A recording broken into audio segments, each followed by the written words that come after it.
And with that, my friends, my good friends, welcome back to the channel as we finish out the album Brian Eno, Here Come the Warm Jets. Hope that you guys enjoyed it. First of all, I would assume if you got to this point at the last song, you must have enjoyed some part of it. But I really hope that you enjoyed going through the album with me.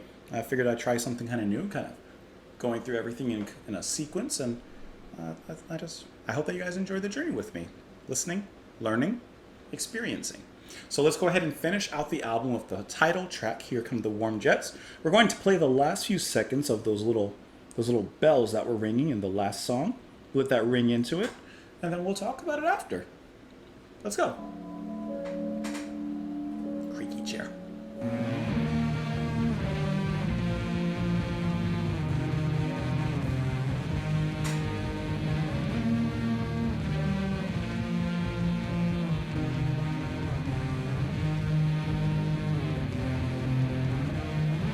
This has kind of like a soft, distorted sound. I like that. Kind of warm and fuzzy.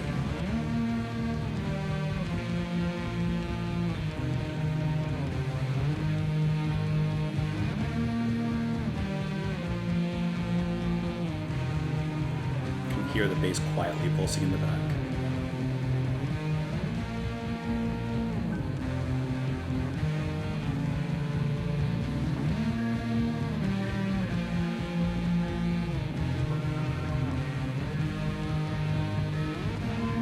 A little bit of a return from those bells from the previous track. I like that. Connective tissue.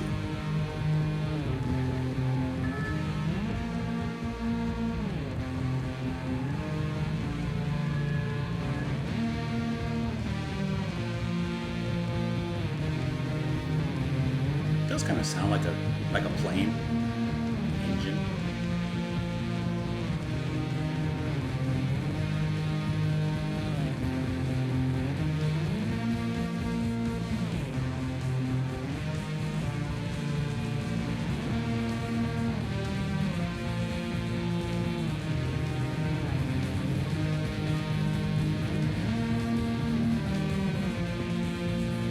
Getting an interesting crossfade right now.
This track is interesting as a closer because it feels less like a song, like a developed, composed song. Like, yeah, obviously it has those elements, but it feels more like an echo of remnants of the album itself.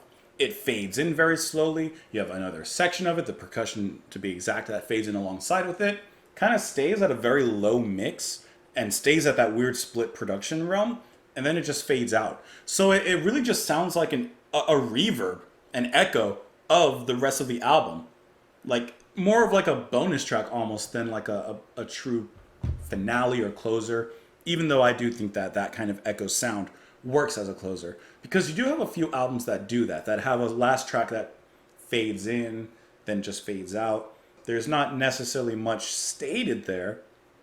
It's more of a footnote to the album, but sometimes that footnote can have a really nice effect on the album itself, and I do think that this track did that pretty well. I like that guitar tone. Like I mentioned, it was warm and fuzzy, kind of low, and then you have the drums that begin to fade in so cautiously, and then eventually they got into it, but it was never high in the mix. Even Eno's vocals themselves were pretty low. So the song never builds up to like that particular line. It stays just beneath it as if to tickle us, as if to tease us, and then it brings it right back down again before anything else could really happen. So I did like the riff, I did like the sound of it, I did like what it stated for what it was, and I do think it actually works nicely as a little dinner mint, basically, for a little dinner mint for the album. I think that kind of works. Further, we make claims on our T's. Dawn enter here, for we've nowhere to be, nowhere to be. Father's stains, we're all on our knees, down on our words, and we've nothing to be. Further down, we're all on our sails, paid to appease, though we've nothing these days. Further still, their stall in a daze, we're down on our knees and we've nothing to say. So it's kind of like this position of idle. Nowhere to be, looking at the last lines of each verse, nowhere to be, nothing these days, nothing to say.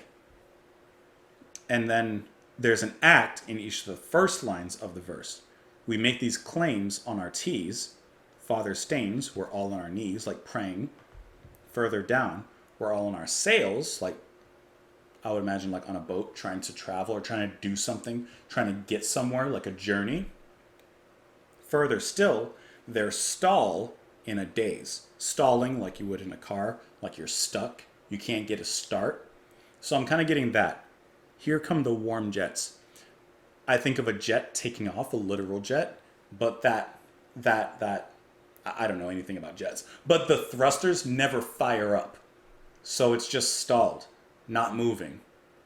Asking to be moved, maybe, like praying to be moved, doing other things, but not actually putting forth the effort to actually make a move.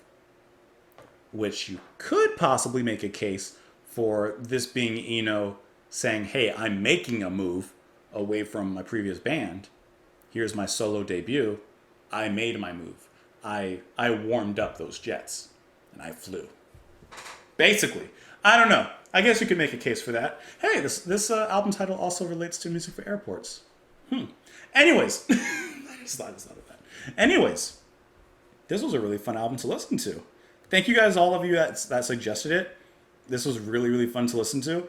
I didn't quite expect Eno to have like a sound like this. I know you guys have mentioned it, but when you hear it, it's completely different, especially coming from like his ambient work. So it is really cool to hear him do this, and you can still hear those layers and those depths of sounds that he would get into, even here on an album like this. Really, really good stuff. I enjoy that a lot, especially Babies on Fire. Now that's some good stuff. Hey, let me know what you guys thought of this track. Let me know what you thought of the album. Hope that you enjoyed it. As always, thank you, and a third thank you for watching, for being here in the first place. Like the video, subscribe if you haven't already. You can follow me on Twitter. You can support the channel, what I do, on Patreon if you want to do that for as little as $2 a month. Otherwise, please, please, please enjoy the rest of your day.